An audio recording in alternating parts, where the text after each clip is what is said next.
é tão bom podermos viver esse tempo na presença do Senhor e poder dividir com você da palavra de Deus. E eu queria, nesse momento, compartilhar daquilo que a palavra de Deus fala ao nosso coração. O texto de Gálatas 2:20, o tema da mensagem é: seja movido pela vontade de Deus. Seja movido pela vontade de Deus. Gálatas 2, verso 20, a Bíblia diz assim: já estou crucificado com Cristo, e vivo não mais eu, mas Cristo vive em mim. E a vida que agora vivo na carne, vivo-a na fé no Filho de Deus, o qual me amou e se entregou a si mesmo por mim. Certamente esse é um texto da palavra de Deus que você conhece muito bem, e nós vamos, a partir desse texto da palavra de Deus, aprender com o apóstolo Paulo sobre a importância de sermos movidos pela vontade do Senhor. No capítulo 4 do Evangelho de João, nós temos uma experiência vivida por Jesus que certamente fala muito ao nosso coração, quando Jesus tem uma conversa com os seus discípulos. Eles haviam acabado de chegar da cidade de Sicar, enquanto Jesus os aguardava no poço, onde aquela mulher fora buscar água. Enquanto os discípulos foram até a vila comprar comida, Jesus ficou conversando com a mulher samaritana. E quando eles chegaram, ofereceram comida a Jesus, Jesus não quis. A reação dos discípulos foi de estranheza. E eles perguntaram: será que alguém trouxe comida? E aí eles ouviram de Jesus uma frase que no primeiro momento eles não entenderam muito bem. Eles ouviram de Jesus a seguinte frase: uma comida tenho que comer, que vocês não conhecem. Jesus não estava falando de comida exótica, Jesus não estava falando de um prato refinado, Jesus não estava falando nesse momento de uma comida diferente, mas a Bíblia diz que Jesus disse: olha, eu tenho uma comida para comer que vocês não conhecem. É possível que os discípulos tenham ficado ainda mais curiosos neste momento, quando ouviram essas palavras de Jesus. E aí no verso 34 do capítulo 4 do Evangelho de João, a palavra de Deus diz assim: disse-lhes Jesus: a minha comida é fazer a vontade daquele que me enviou e completar a sua obra. Talvez os discípulos não estivessem preparados para ouvir sobre fazer a vontade de Deus como sendo uma necessidade básica da vida de Jesus. Porque comer é uma necessidade básica para todos nós. E Jesus então diz para os seus discípulos: olha, a minha comida, isto é, a minha necessidade básica, a coisa mais importante da minha vida, é fazer a vontade daquele que me enviou e completar a sua obra.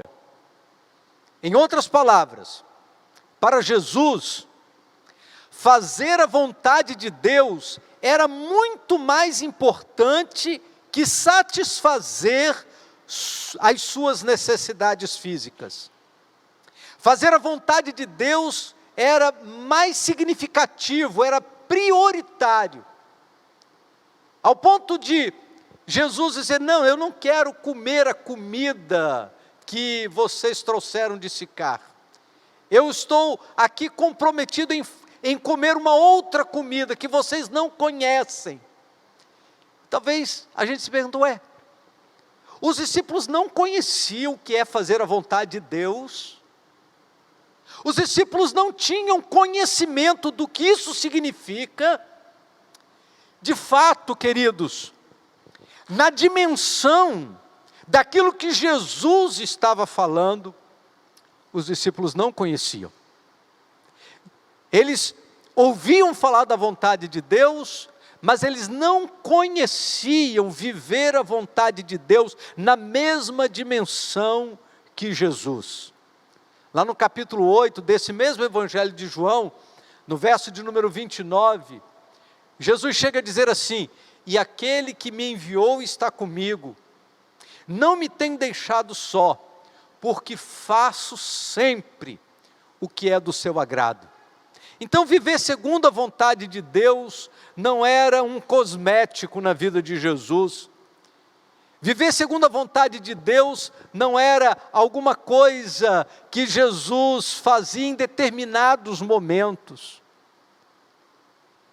Ele estava comprometido em viver segundo a vontade de Deus, e naquele momento da história, ele estava disposto a tirar o almoço da sua agenda, abrir mão de estar com os discípulos naquele momento, para que pudesse estar com aquela mulher, para que pudesse compartilhar com aquela mulher do Evangelho da Graça, porque fazer a vontade de Deus, naquele momento, era mais importante. Estar com a mulher samaritana, naquele momento, compartilhando das boas novas do Evangelho, era mais importante do que comer.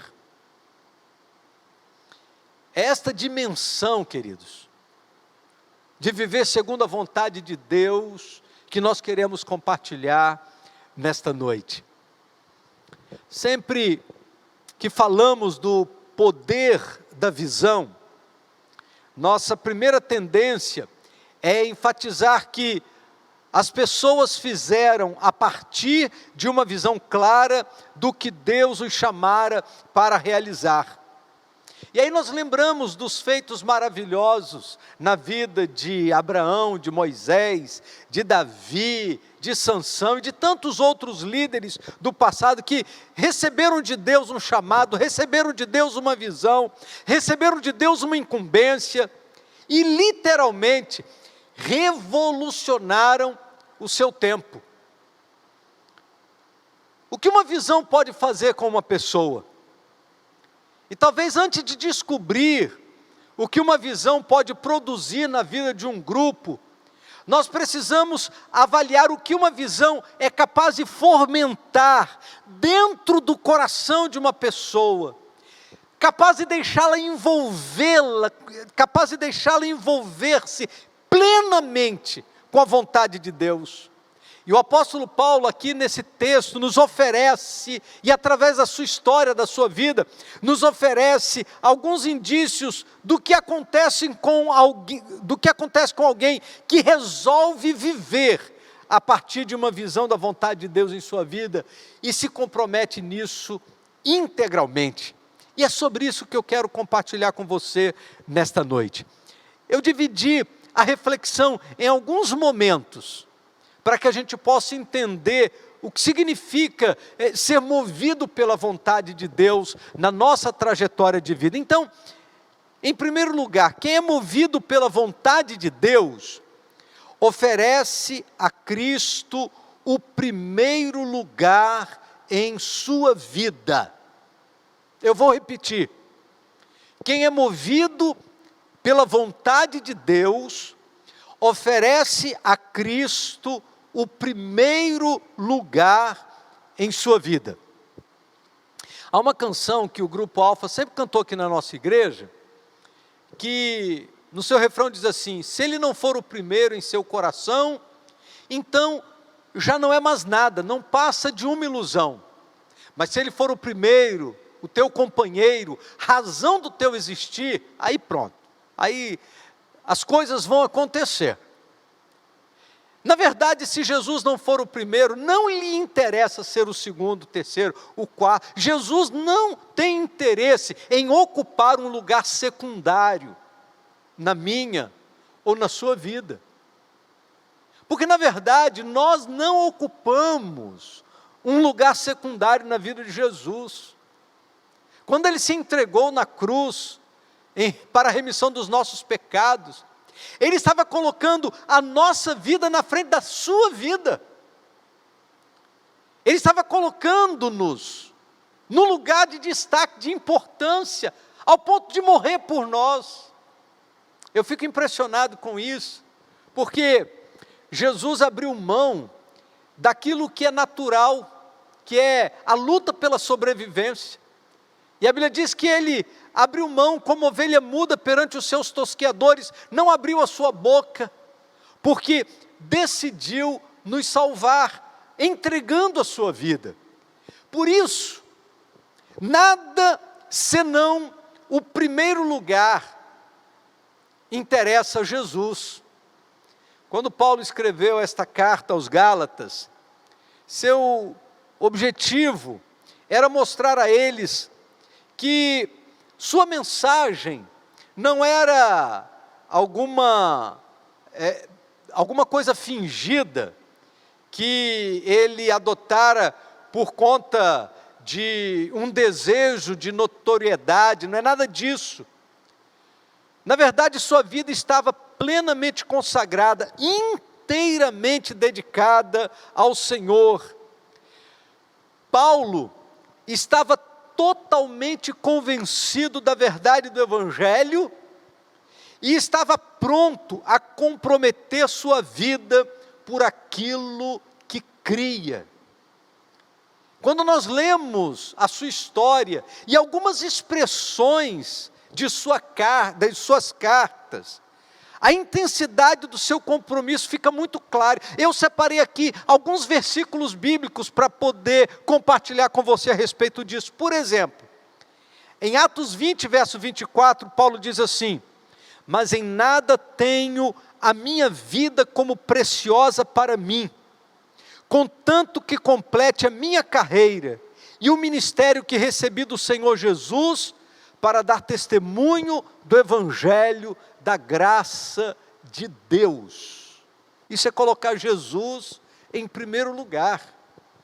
Eu não tenho a minha vida como preciosa para mim, desde que eu complete a minha carreira, e o ministério que recebi do Senhor Jesus, para dar testemunho do Evangelho da graça de Deus. Escrevendo aos Filipenses, Paulo diz assim: irmãos, quanto a mim, não julgo que o haja alcançado, mas uma coisa faço, e é que esquecendo-me das coisas que ficam para trás, e avançando para as que estão adiante, prossigo para o alvo, pelo prêmio da vocação celestial de Deus, em Cristo Jesus.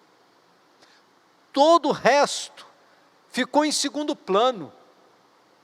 A carreira do Evangelho, viver a vontade de Deus, tornou-se o primeiro plano, o alvo principal da vida do apóstolo Paulo. Na segunda carta aos Coríntios, ele diz assim: eu de muito boa vontade gastarei e me deixarei gastar pelas vossas almas. Se mais abundantemente vos amo, serei menos amado? Paulo diz assim: olha, eu não quero economizar absolutamente nada. Eu não quero economizar as minhas forças, eu não quero economizar minha inteligência, eu não quero economizar os meus dias, eu não quero economizar absolutamente nada. Pelo contrário, eu me gastarei e me deixarei gastar pelas vossas almas. Aqui está o retrato de alguém que tinha consciência de que a sua vida só valia a pena na medida que estivesse cumprindo a vontade de Deus. Há um outro texto, em Filipenses capítulo 1, verso 21, que Paulo chega a dizer assim: olha, porque para mim o viver é Cristo, e o morrer é lucro. Largar esse mundo mal e estar com Cristo é muito melhor. O viver é Cristo. Aqui está a dimensão de alguém que colocava Jesus em primeiro lugar na sua vida. E quando ele chegou no final da sua vida, no final da sua carreira, escrevendo na segunda carta a Timóteo, ele diz assim, olha, combati o bom combate, acabei a carreira, guardei a fé. Desde agora, a coroa da justiça me está guardada, a qual o Senhor, justo juiz, me dará naquele dia, e não somente a mim, mas também a todos os que amarem a sua vinda. Então Paulo está dizendo que não era uma experiência apenas para ele, não era uma experiência exclusiva, não era uma experiência que o apóstolo Paulo podia experimentar, viver, e que nós estivéssemos fora dessa possibilidade. Paulo diz, não, isso é para mim e é para você também, é para todos os que amarem a sua vinda. Eu e você também temos a oportunidade de viver essa intensidade de entrega. Eu e você temos a oportunidade de colocar Jesus em primeiro lugar. Eu e você temos a oportunidade de permitir que todas as outras coisas, por mais importantes que sejam colocadas em um lugar secundário, porque Cristo é o que vale a pena.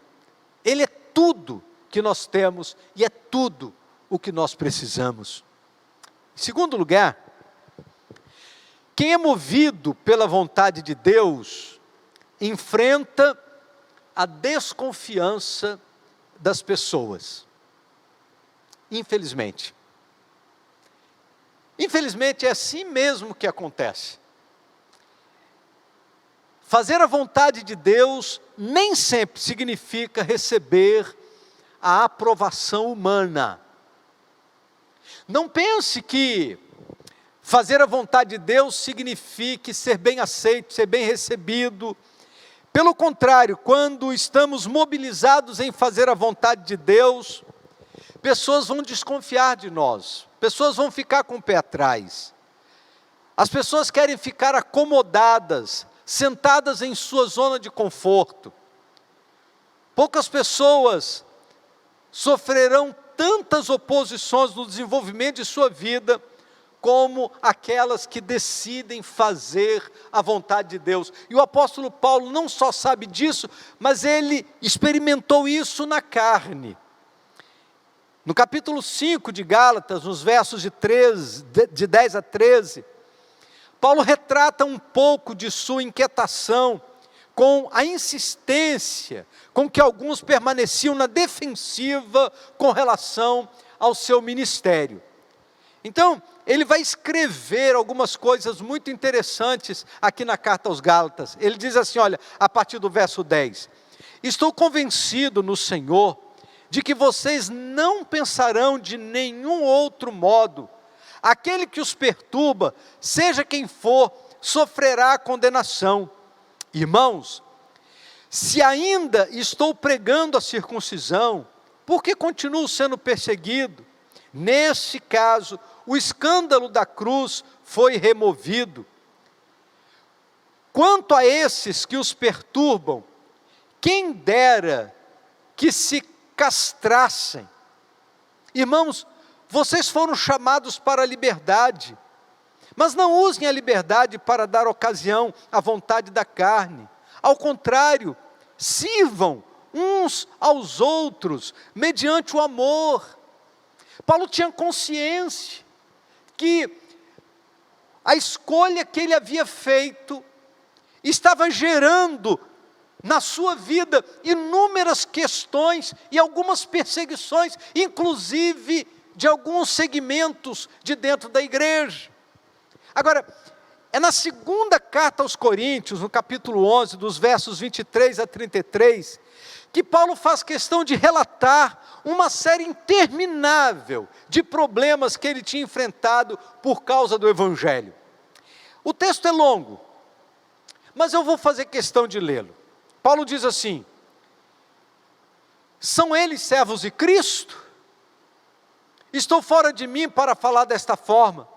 Eu ainda mais, trabalhei muito mais, fui encarcerado mais vezes, fui açoitado mais severamente e exposto à morte repetidas vezes. 5 vezes recebi dos judeus 39 açoites, 3 vezes fui golpeado com varas, 1 vez apedrejado, 3 vezes sofri naufrágio, passei uma noite e um dia exposto à fúria do mar, estive continuamente viajando de uma parte para outra, enfrentei perigos nos rios, perigos de assaltantes, perigos dos meus compatriotas, perigos dos gentios, perigos na cidade, perigos no deserto, perigos no mar, perigos dos falsos irmãos, trabalhei arduamente muitas vezes, fiquei sem dormir, passei fome e sede, e muitas vezes fiquei em jejum, suportei frio e nudez. Além disso, enfrento diariamente uma questão interior, a saber, a minha preocupação com todas as igrejas. Quem é fraco que eu não sinta fraco?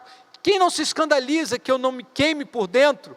Se devo orgulhar-me, que seja nas coisas que mostram a minha fraqueza, e o Deus e Pai de nosso Senhor Jesus Cristo, que é bendito para sempre, sabe que não estou mentindo. Em Damasco, o governador nomeado pelo rei Aretas mandou que se vigiasse a cidade para me prender, mas de uma janela na muralha fui baixado numa cesta e escapei das mãos deles. Paulo relata nesse texto as muitas lutas internas, lutas externas, lutas da perseguição dos de fora, dos problemas dos de dentro. Paulo fala sobre as muitas lutas que ele sofreu por conta de servir a Jesus. Preste atenção nisso que eu vou dizer para você agora. Se nosso maior objetivo é receber o aplauso, o reconhecimento das pessoas, talvez ainda não tenhamos compreendido inteiramente o que significa fazer a vontade de Deus. Se você está procurando fazer a vontade de Deus, para receber um tapinha nas costas, para receber um aplauso humano, talvez você ainda não tenha entendido direito o que significa fazer a vontade de Deus. Mas em terceiro lugar, quem é movido pela vontade de Deus, inconforma-se com a situação em que se encontra. Uma das características marcantes da vida do apóstolo Paulo era o seu inconformismo. As cartas de Paulo são uma demonstração clara, eloquente, de que havia dentro do seu coração uma brasa que ardia dentro do peito pela mobilização da igreja para cumprir a vontade de Deus. Os grandes desafios para a vida da igreja em todas as épocas são extraídas exatamente das cartas que Paulo escreveu, quando ele convidava as pessoas a saírem do seu local de comodismo, da sua zona de conforto, para servirem ao Senhor. Talvez aqui esteja o grande problema do nosso tempo. Qualquer situação é uma justificativa plausível para nos desviar a atenção e desfocar nossa visão de fazer o que Deus espera de nós. Facilmente nos esquecemos daquilo que Deus nos chamou para fazer. Facilmente nos desviamos do foco. Nos desviamos de fazer a vontade de Deus. Eu gosto muito de lembrar daquele momento quando o apóstolo Paulo estava se despedindo da igreja de Éfeso, lá no capítulo 20 do livro de Atos, e ele reúne os líderes da igreja para aquele momento de despedida, e é um texto lindíssimo. O apóstolo Paulo compartilha com a liderança da igreja que estava no momento de partir, e diz a palavra de Deus que aqueles crentes estavam tão comovidos com a decisão de Paulo de ir embora, e eles choraram. Diz a palavra de Deus que Paulo também chorou, houve lágrimas de comoção, por conta da união que havia se estabelecido pela presença do Evangelho no coração daqueles irmãos. E o apóstolo Paulo então, ele falando da sua partida, ele diz, olha, eu estou partindo, mas eu estou com a consciência tranquila. Especialmente nos versos 26 e 27 do capítulo 20 de Atos, o apóstolo Paulo vai dizer assim, portanto eu vos declaro hoje de que estou inocente do sangue de todos, pois não deixei de lhes proclamar todo o conselho de Deus. Outra versão diz assim, portanto não deixei de vos anunciar toda a vontade de Deus. Compartilhar da vontade de Deus, anunciar o conselho de Deus, era o compromisso fundamental do coração do apóstolo. Nós não temos o direito de ir além do conselho de Deus, na mesma proporção que não temos o direito de ficar aquém do conselho que Deus planejou para a vida do seu povo. Nem ir além, fazendo exigências que Deus não fez, nem ficar aquém, amenizando as exigências que Deus fez. Tanto o apóstolo Paulo, como eu e você, precisamos estar conscientes de todo o conselho de Deus, compartilhar, proclamar todo o conselho de Deus, toda a verdade de Deus, toda a vontade de Deus.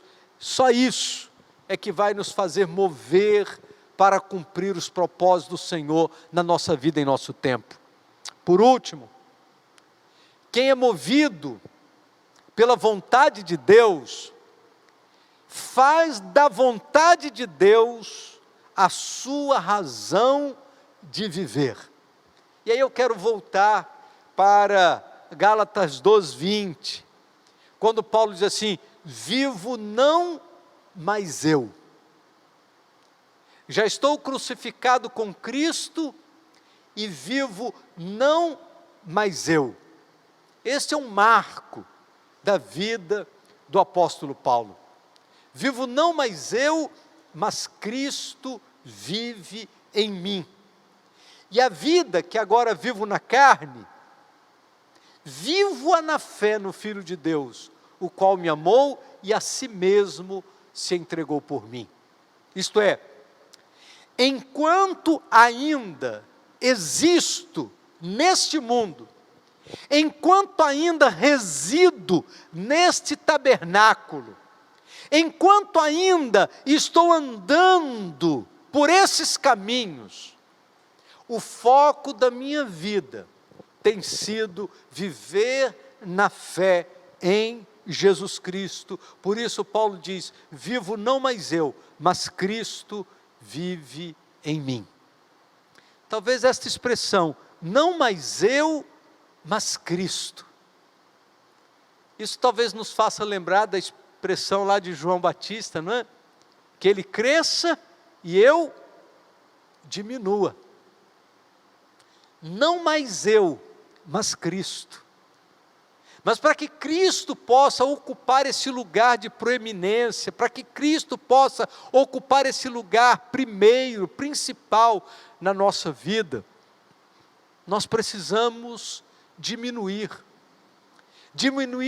nosso poder de decisão sobre nós mesmos, diminuir nossa vontade, diminuir nossos caprichos, diminuir em nossas decisões. Nós precisamos oferecer a Jesus o controle absoluto da nossa vida. Toda a sua vida tinha sido planejada para que Paulo fosse um líder legalista, formal, frio e cético. Até o seu encontro com Jesus no caminho de Damasco. E a partir daquele momento, a sua vida mudou completamente de rumo. Paulo teve que cair do cavalo. Paulo teve que perder a visão para compreender as verdades do Evangelho e se dispor a fazer a vontade de Deus. Essas duas figuras que estão presentes na história do apóstolo Paulo, no momento de sua conversão, na verdade, queridos, tem se repetido na vida de muitos cristãos ao longo da história. Primeiro, é preciso cair do cavalo, isto é, sair desse nosso lugar de segurança plena. E às vezes, é exatamente isso que está nos atrapalhando. É exatamente isso que está nos impedindo de viver plenamente a vontade de Deus, porque nós estamos ainda no controle, com as rédeas em nossas mãos. Deus precisou jogar Paulo no chão. Ele precisou literalmente cair do cavalo, perder as rédeas. Em segundo lugar, ele perdeu a visão. E nesse aspecto significa para nós o seguinte: substituir um conceito ultrapassado para compreender toda a vontade de Deus. A gente precisa substituir a visão anterior de mundo, a visão anterior de vida, precisa ser substituída. Mas a gente só vive essa substituição quando nós perdemos a visão natural para ganharmos a visão espiritual.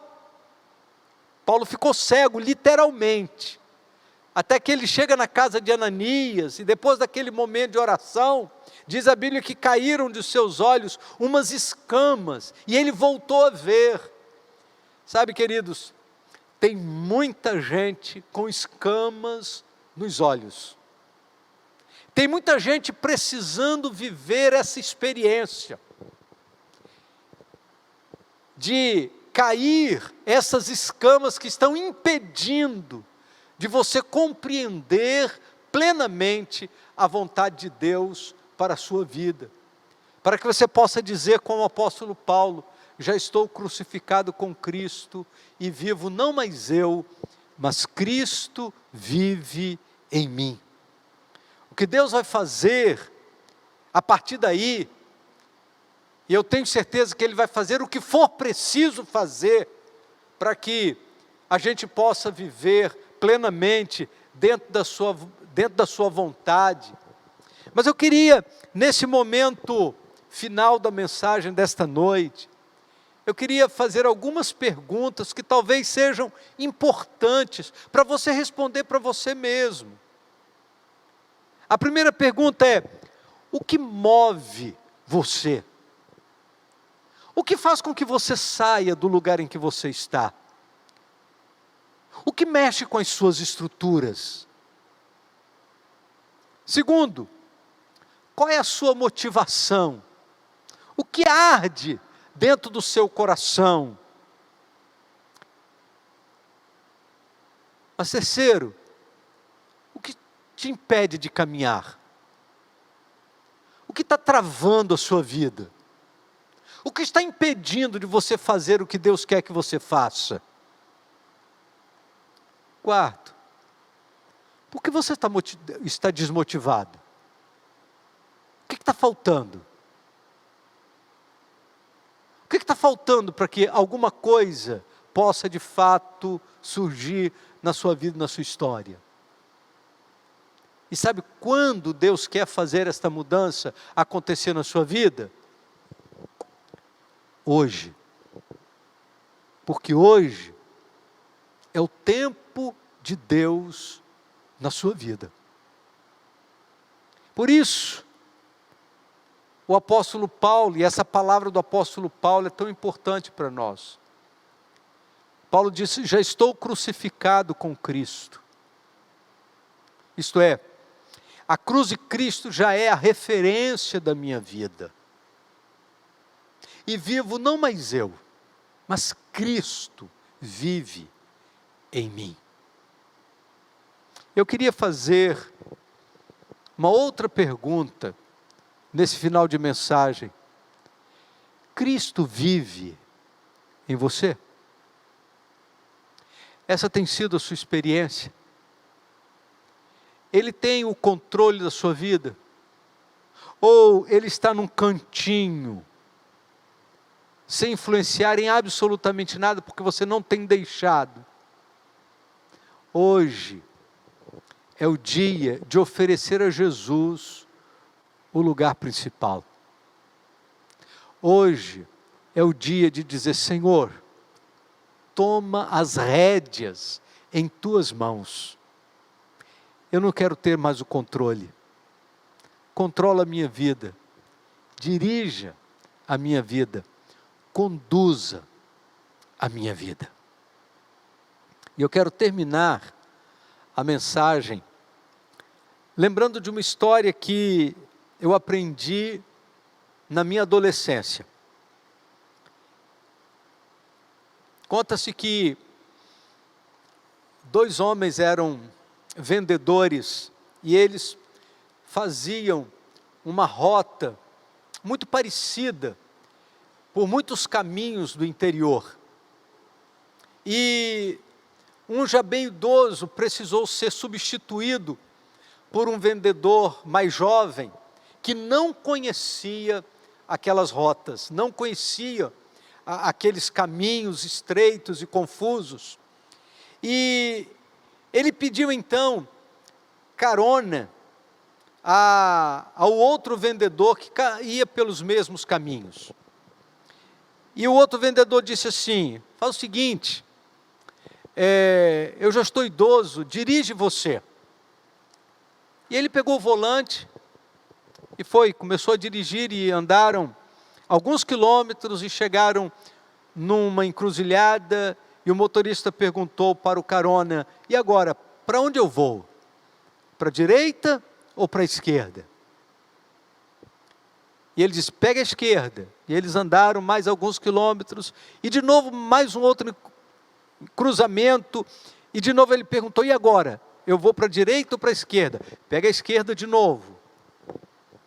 E um terceiro cruzamento, e um quarto cruzamento, e chegou um certo momento, o motorista olhou para o carona e disse assim: eu acho que nós estamos fazendo de maneira equivocada, porque todas as vezes que chega numa encruzilhada, eu tenho que pedir sua opinião, se é para a direita, se é para a esquerda. Vamos fazer o seguinte, venha você para o volante, porque você é que conhece o caminho. Sabe, queridos, às vezes, nós queremos levar Deus como carona da nossa vida. A gente acha que tem o controle até chegarmos em determinados momentos que a gente não sabe o que fazer. E aí, nesse momento, a gente pergunta para Deus: Senhor, e agora? O que eu faço? É para a direita ou para a esquerda? Para onde vou? Aí Deus vai nos dar a direção. E aí a gente agora já sabe, a gente se torna senhor da situação, e a gente pega as rédeas da nossa vida, o volante da nossa vida, e a gente vai seguindo, a gente vai seguindo, como se a gente soubesse tudo. Até que chega determinado momento, que a gente tem que tomar determinadas decisões, a gente não sabe o que fazer, aí o que a gente faz? Pergunta para Deus: Senhor, e agora? O que eu faço? Para que lado vou? E tem muita gente que passa a vida inteira levando Deus como carona, recorrendo a Deus apenas quando precisa tomar decisões. Na verdade, querido, Deus não quer ser carona na minha vida, Deus não quer ser carona na sua vida, porque Ele sabe o caminho. Ele quer dirigir a nossa vida. Ele quer ter o controle da nossa vida. Ele quer conduzir a nossa vida com a sua mão de poder, de graça e de bondade. E nesta noite, você pode abrir mão do controle, você pode passar o controle da sua vida para as mãos do Senhor. Você pode dizer como o apóstolo Paulo: já estou crucificado com Cristo e vivo não mais eu, mas Cristo vive em mim. O controle não está mais nas minhas mãos. O controle da minha vida está nas mãos do Senhor.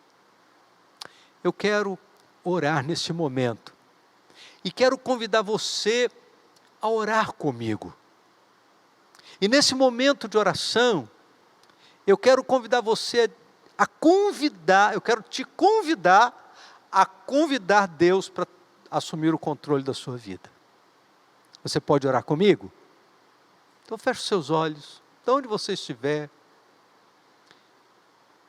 Peça a Deus: Senhor, venha controlar a minha vida. Vamos orar? Ó Deus, assim como o Senhor tinha controle na vida do apóstolo Paulo, como nós lemos na tua palavra, nós queremos que o Senhor tenha controle da nossa vida também.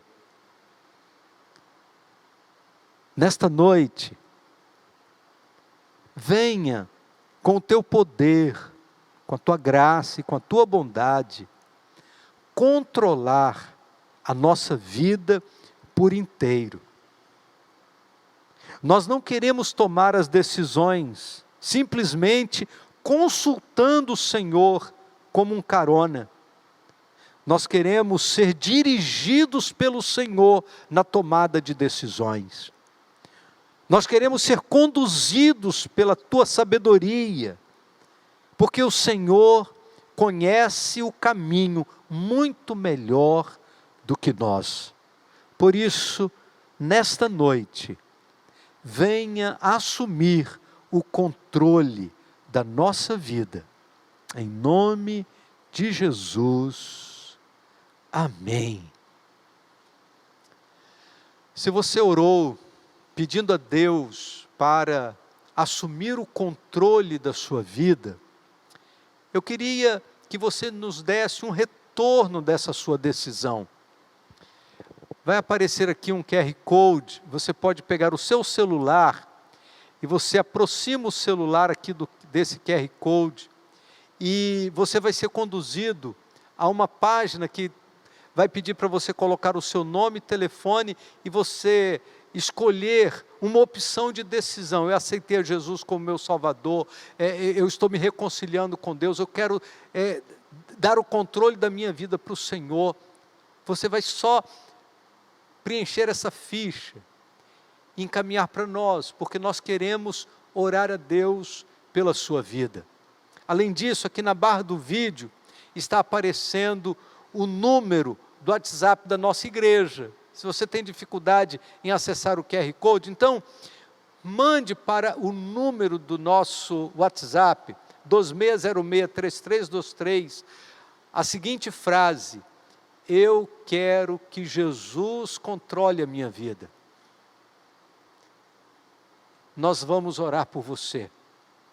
Nós queremos orar a Deus pela sua vida. Nosso ministério de oração está aqui, disponível para te abraçar. Nosso ministério de integração quer ligar para você, para te dar uma palavra de encorajamento. Então, dá-nos um retorno. Escreva para nós. Diga: eu também quero Jesus na minha vida. E certamente você vai viver a mais significativa experiência, porque não existe nada que se compare a entregar o controle da nossa vida para Jesus. Deus te abençoe na decisão desta noite. Deus abençoe sua família. Que a graça bendita do Senhor alcance a sua casa.